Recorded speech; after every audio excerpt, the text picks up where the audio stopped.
दो हिंदुस्तान बन रहे हैं, एक अमीरों का हिंदुस्तान और दूसरा गरीबों का हिंदुस्तान। और इन दो हिंदुस्तानों के बीच में खाई बढ़ती जा रही है। आपने अभी देखा होगा, अभी दो स्पीकर्स ने बात की, मगर आपने ये नहीं कहा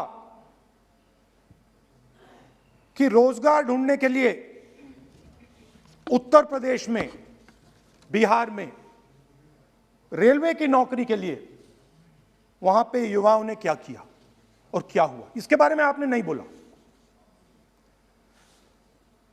गरीब हिंदुस्तान के पास आज रोजगार नहीं है। प्रेसिडेंशियल एड्रेस में बेरोजगारी के बारे में एक शब्द नहीं था। और पूरे हिंदुस्तान में आज हिंदुस्तान का युवा रोजगार ढूंढ रहा है। हर स्टेट में, उत्तर प्रदेश, बिहार, सब जगह हिंदुस्तान का युवा एक ही चीज मांग रहा है, रोजगार हमें दे दो। और आपकी सरकार नहीं दे पा रही। आपको मैं आंकड़ा देना चाहता हूं। इस पिछले साल 3 करोड़ युवा रोजगार खोए हैं। आप बात करते हो रोजगार देने की। 2021 में 3 करोड़ युवा रोजगार खोए हैं। 50 साल से सबसे ज्यादा बेरोजगारी आज हिंदुस्तान में है। आपने मेक इन इंडिया की बात की, स्टार्टअप इंडिया की बात की, मगर जो रोजगार हमें, हमारे युवाओं को मिलना चाहिए वो नहीं मिला, और जो था वो गायब हो गया। और ये सच्चाई है, और इस सच्चाई को आप भी पहचानते हो, क्योंकि आपने भी अपने भाषणों में रोजगार के बारे में कुछ नहीं कहा। कितना रोजगार पैदा किया गया है, किस प्रकार किया गया है, उसके बारे में आपने नहीं बोला। और आप बोल भी नहीं पाएंगे, क्योंकि अगर आप बोलेंगे तो हिंदुस्तान का युवा आपकी ओर देख के कहेगा कि ये मजाक कर रहे हैं। तो ये स्थिति पैदा कैसे हुई? ये दो हिंदुस्तान पैदा कैसे हुए?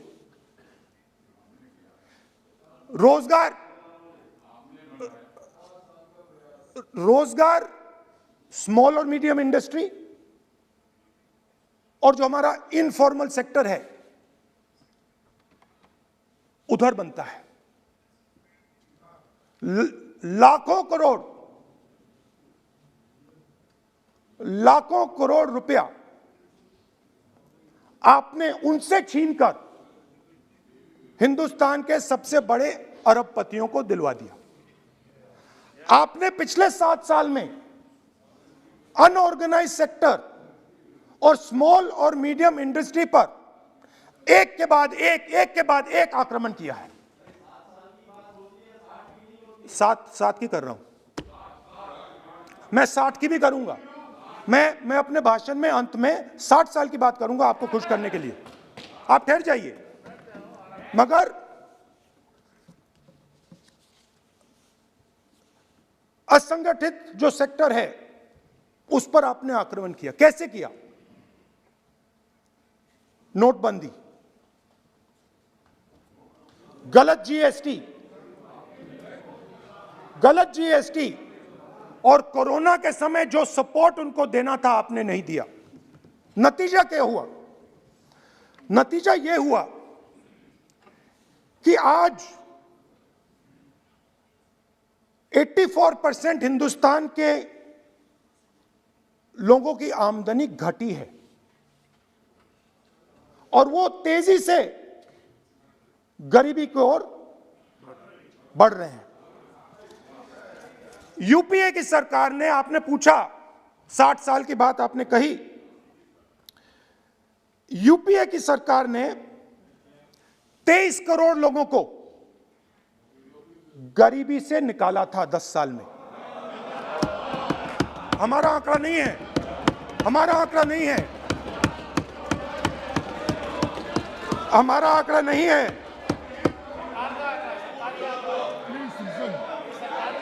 सब जानते हैं। आप हंसिए, हमारा आंकड़ा नहीं है, यह सच्चा आंकड़ा है। 27 करोड़ लोगों को, 27 करोड़ लोगों को हमने गरीबी से निकाला था और 23 करोड़ लोगों को आपने गरीबी में वापस डाल दिया। Same same same.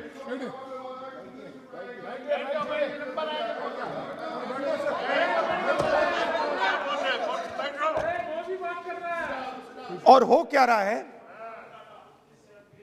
Formal sector में मोनोपोलीज बन रही हैं। किसी भी आप सेक्टर में देखिए, और सबसे दो मोनोपोलिस्ट के बारे में थोड़ा सा बोलूंगा।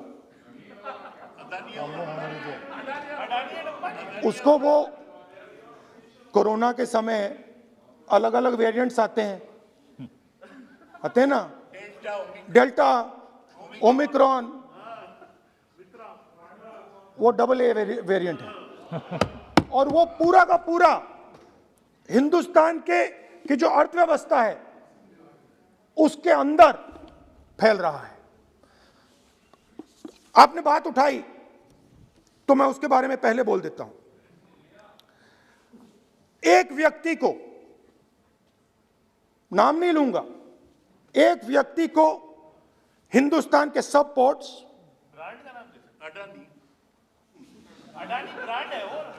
ब्रांड, हिंदुस्तान के सब पोर्ट्स, हिंदुस्तान के सब airport, power, transmission, mining, green energy, gas distribution, edible oil, जो भी हिंदुस्तान में होता है उधर अदानी जी दिखाई देते हैं।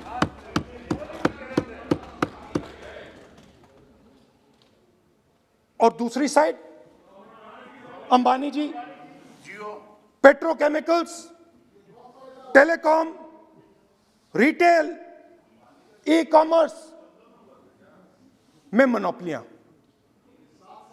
तो पूरा का पूरा धन जो है चुने हुए लोगों के हाथ में जा रहा है। और आपने जो असंगठित सेक्टर को खत्म किया, देखिए अगर आप इनफॉर्मल सेक्टर को खत्म कर देते और मैन्युफैक्चरिंग जॉब्स आप क्रिएट कर देते तो फिर इतनी प्रॉब्लम नहीं आती, फिर दो हिंदुस्तान नहीं बनते। मगर आपने क्या किया, आपने असंगठित सेक्टर को खत्म कर दिया। नोटबंदी, जीएसटी, कोरोना, सारे के सारे जो स्मॉल और मीडियम बिजनेसेस हैं उनको आपने बंद कर दिया। बोलने दीजिए, बोलने दीजिए। सारे के सारे जो स्मॉल एंड मीडियम इंडस्ट्री है आपने उसको खत्म कर दिया, नष्ट कर दिया। अगर आप उनकी मदद करते, और अगर आप उनकी मदद करते, उनको सपोर्ट देते, तो फिर मैन्युफैक्चरिंग सेक्टर तैयार हो सकता था। मगर जो लोग आपका मैन्युफैक्चरिंग सेक्टर बना सकते थे उनको आपने खत्म कर दिया। तो आज हिंदुस्तान में आप made in India, made in India, made in India की बात करते रहते हो। मेड इन इंडिया हो ही नहीं सकता। आज बात खत्म हो गई है, क्योंकि मेड इन इंडिया वाले हैं कौन? मेड इन इंडिया वाले स्मॉल मीडियम वाले हैं, उनको आपने खत्म कर दिया। मेड इन इंडिया वाले कौन हैं? असंगठित लोग हैं, उनको आपने खत्म कर दिया, हटा दिया, परे कर दिया। मेड इन इंडिया नहीं होने वाला है। अरे भाई, मेड इन इंडिया करने के लिए, मेड इन इंडिया करने के लिए स्मॉल और मीडियम इंडस्ट्री को ही बड़ा करना पड़ेगा। बिना स्मॉल और मीडियम इंडस्ट्री को सपोर्ट दिए मेड इन इंडिया हो ही नहीं सकता है। और अगर आप पूछते हैं तो मैं आपको बताता हूं, मैन्युफैक्चरिंग जॉब्स की अगर हम बात करें तो मेरे पास आंकड़ा है यहां पे। पिछले 5 साल में मैन्युफैक्चरिंग जॉब्स 46% कम हुए हैं। 46% drop in manufacturing jobs in India. Why? Because you have destroyed the unorganized sector. Why? Because you have destroyed MSMEs. That is why you are focusing completely on 5 or 10 people. I don't have a problem with that. I don't have a problem with big industry. Focus on them. But please realize that they cannot produce jobs for you. Small and medium industry is the only people who can produce jobs for you. That is the reality. और हो क्या रहा है, दो हिंदुस्तान बन रहे हैं, आप यहां पे भाषण देते रहते हो, नया Hindustan, new India, make in India, और कौन से नारे हैं, स्टार्टअप इंडिया। आप ये बोलते रहते हो और देश में बेरोजगारी फैलती जा रही है। और आप ये मत सोचिए कि ये जो गरीब हिंदुस्तान है जिसको आप बना रहे हैं, ये मत सोचिए कि ये चुप बैठा रहेगा। ये मत सोचिए कि ये चुप बैठा रहेगा, ये चुप नहीं बैठा रहेगा। इस हिंदुस्तान को सब कुछ दिख रहा है। इस हिंदुस्तान को दिख रहा है कि आज, सुनिए, इन लोगों को दिख रहा है कि आज, ये आंकड़ा आप सुनिए, ये आपकी सरकार की देन है, ये आंकड़ा अच्छी तरह सुनिए। इस गरीब हिंदुस्तान को दिख रहा है कि आज हिंदुस्तान के 100 सबसे अमीर लोगों के पास हिंदुस्तान के 55 करोड़ लोगों से ज्यादा जायदाद है। बात समझिए, 10 लोगों के पास 40% हिंदुस्तान से ज्यादा धन है, 10 लोगों के पास। यह कैसे हुआ? यह आपने किया, यह नरेंद्र मोदी जी ने किया। और तो मैं आपको एक सुझाव देता हूं, प्रधानमंत्री जी को आपको सुझाव देता हूं, ये जो दो आप हिंदुस्तान आप बना रहे हैं, इन दो हिंदुस्तानों को जोड़ने का काम जल्दी से शुरू कीजिए। स्मॉल एंड मीडियम इंडस्ट्रीज की मदद करना शुरू कीजिए। जो हमारे बेरोजगार युवाएं हैं उनकी मदद कीजिए। और ये जो आप पूरा का पूरा धन इन्हीं 5-10 लोगों को दे रहे हो, क्योंकि ये आपकी मार्केटिंग करते हैं, आपको टीवी, व्हाट्सएप, फेसबुक पे लगाते हैं, ये काम आप बंद कीजिए, नहीं तो देश का नुकसान होगा।